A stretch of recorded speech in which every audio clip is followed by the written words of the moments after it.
Welcome, everybody. This is Kendra Blackett-Dibinga with Dibinga. Many of you don't know that she's my sister, but today we're actually going to be having a conversation about her exciting upcoming workshop. This is actually not the first time that she's done it. She's done it several times before, but she kind of took a little bit of a break. And now in 2026, it is back. I'm going to be interviewing her about the workshop, and I want you to stay till the end because at the end, we have a special offer for those of you who sign up.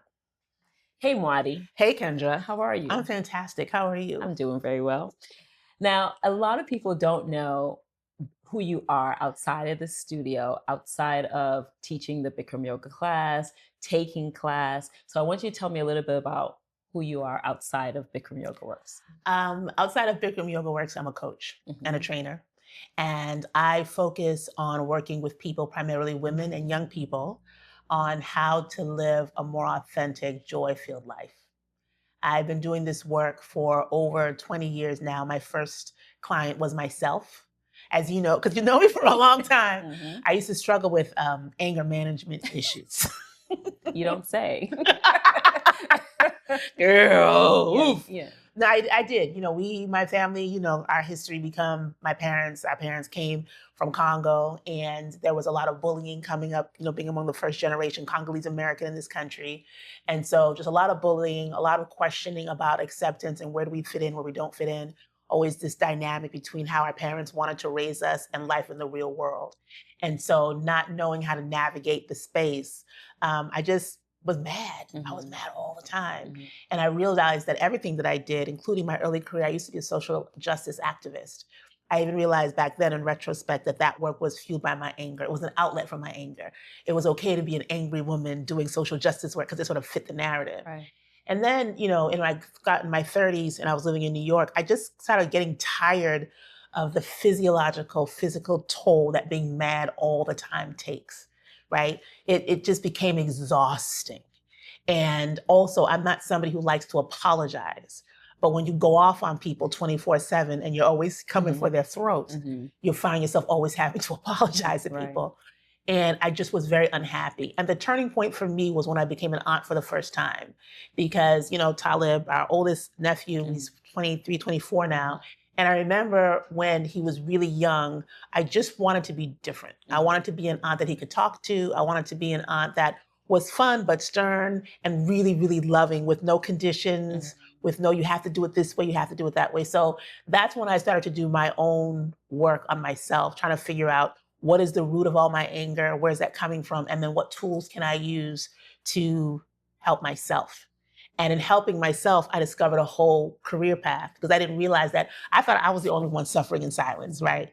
And I thought that I was the only one out here pretending to be all happy when I wasn't happy, and in a career that I thought I was supposed to do and all that stuff. And then the more I did my work and the more I talked to other people, the more I found, it's a common thing. There are a lot of folks out here living fake lives and trying to fit into a narrative and a perspective and a square that just doesn't fit them. And that's why so many people are upset, are angry, and also, science shows us, are sick, right? That thing, what's eating you, 9 times out of 10, what's happening internally is reflection of what's happening with your mindset, et cetera, out externally. Right. So that's when I started to really do the work. And then when we took Bikram for the first time, that was, Deji's 17, your daughter's 17, right? That was the year we started taking practice. I remember coming because you wanted to go. And I was like, oh, let me just go. And I remember walking in and it was hot and it was nuts and it was Alton. I remember, I'll never forget it. But there was something about the struggle of being in that place that made me feel just for a few minutes that I was just with myself. And I've always been avoiding myself, the truth about myself and my relationships, et cetera. So the Bikram yoga became a real tool for me, a really powerful tool, which is why I try to practice every day if I can, as you know. And so what I've been doing over the last several years is just sharing what I've learned about myself. They say the best person to help somebody is the person that you used to be, right? So I'm trying to support other people in getting off of this sort of roller coaster where you're out here pretending that you're happy, all these social media relationships, they're out here, oh, my love this, my love that. Then they turn around and go home kicking the dog because they're not really happy. And I think that if we can get to the place, and not happy in that la la la foo foo foo space, but just It's okay to be yourself and stop fronting like you have to be these other things to all people. Now, one of the, Marty's known for a lot of different quotes that I remember coming from her. But one of the things that you used to always say to me is, everywhere you go, there you are. Everywhere you go, there you are. And I want you to talk about that in the context of your upcoming workshop and how, you know, you've been able to kind of take from your life experience and change that around to become a different person who's showing up differently now than how you were maybe before. For sure, for sure. I actually got that expression from my mother, from mommy. I was on my way to college and I got into an argument with my older brother. And I was in the living room, no, in the dining room in Boston. And I said to her, I can't wait to go to college. Get away from me. And she looked me in the face. She said, everywhere you go, there you are. And I was like, oh, here she comes again. But over the years, what I've learned is what it means. We all know this intuitively. You are the common denominator in every situation that you're in.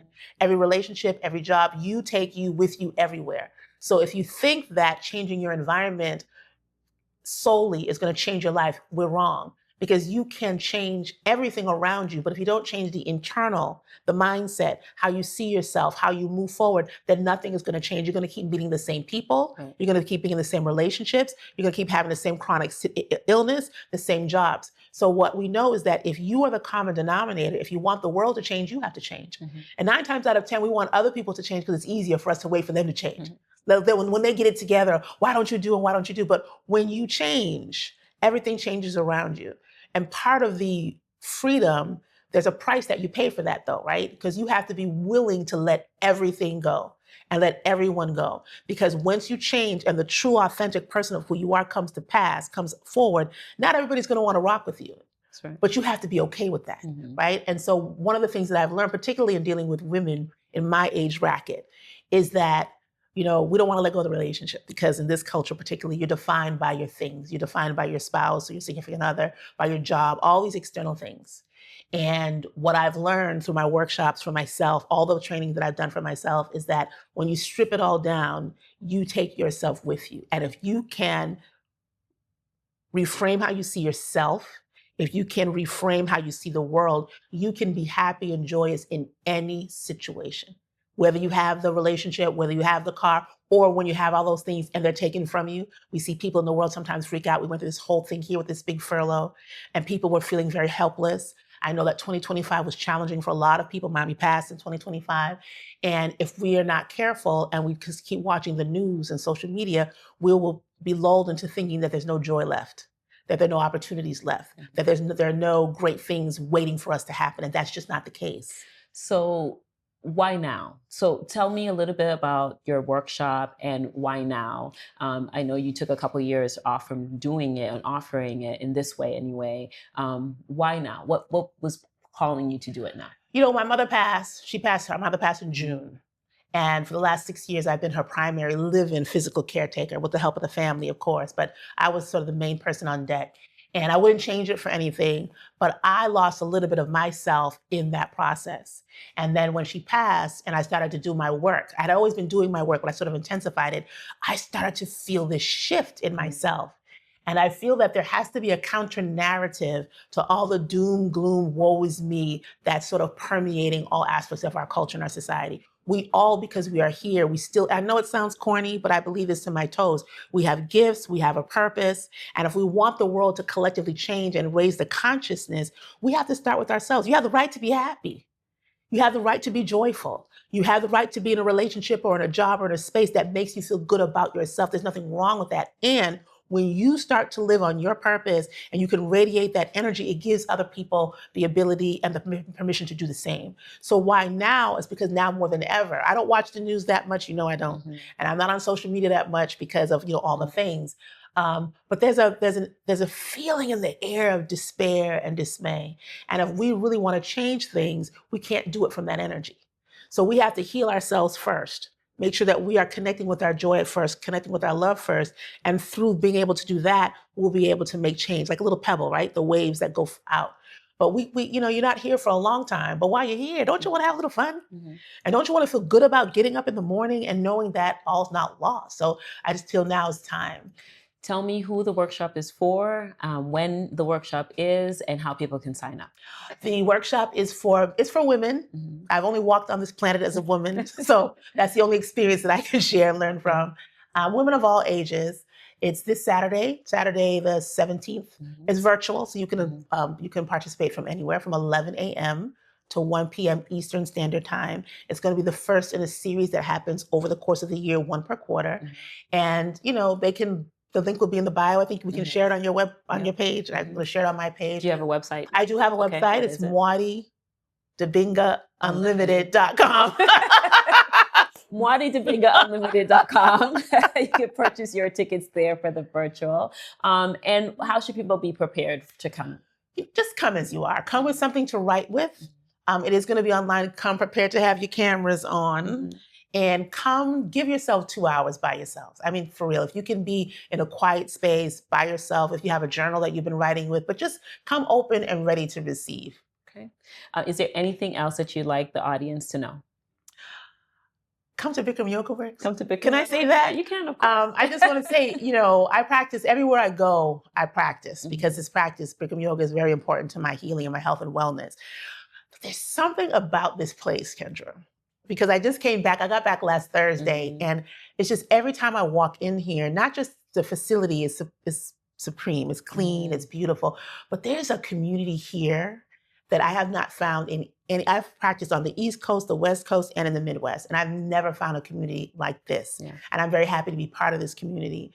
And I think that as we're going forward and dealing with what we're dealing with, community is extremely important. And going to be even more so. It's going to even be more so. So don't just come to the workshop, come in here and practice. Mm-hmm. We have flexed, we have, you have so many different modalities that people can tap into for their health and wellness. And I believe that if you prioritize yourself, everything around you will change. So I do thank you for helping me or giving me this opportunity to talk about my workshop. But I really have to say that, particularly the Bikram Yoga practice has been instrumental in my anger management. That's really good. It's me over 20-something years. So come through. It's just, it's not a luxury, it's a necessity, right? Yeah. So let's repeat again for the audience. So this Saturday, the 17th, from 11 a.m. to 1 p.m., it's a 2-hour workshop. Yes. Go to MwadiDibingaUnlimited.com to purchase your tickets. And for the first 5 people who purchase a ticket, you get 1 item from the Drip store. We got some new merch, y'all. Thank you so much, Mwadi, for taking the time. Thank you for having me, Kendra. I really appreciate it. It's always a pleasure. And I wish you all the best in the workshop on Saturday. Thank you. Okay. Thank you. Yeah.